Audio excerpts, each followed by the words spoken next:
Hey, it's Chris Brogan from chrisbrogan.com. I was having a thought about with regards to how we're using our social media tools and how it applies to businesses and or the way we do things locally.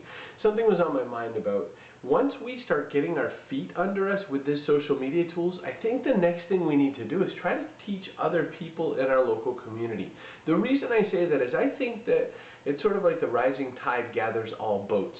I think the opportunity is once we've got our stuff together, we could start helping the businesses nearby us, or the ones that we feel an affinity with, to rise up as well and to start to build a presence and all that.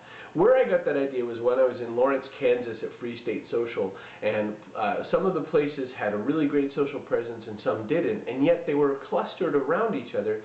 For example, the restaurant and bar scene down there.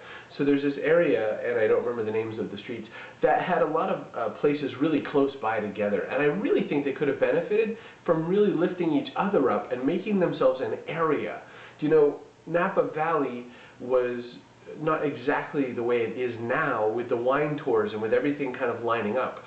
They're doing it in a lot of places, trying to fix that sort of same experience in place. They're trying to make sort of a bourbon road down in Kentucky to handle things like the differences between Maker's Mark and all that, and how can you make it all one regionalized thing. I think that's the next thing we could do once we start figuring out our social media presence. You know where else does that? Milwaukee. Joe Sor, JJ Bombers, and the guys from Blast Liquors, Streets of Pizza, they've started to build sort of a we food guys have to get together kind of a thing. That's next. So once you've got your presence figured out, who can you help nearby and how can you make it a collective? How can you make it a thing where everybody's raising everybody else up? That's what's on my mind today. I hope you're doing well. I'm Chris Brogan from chrisbrogan.com.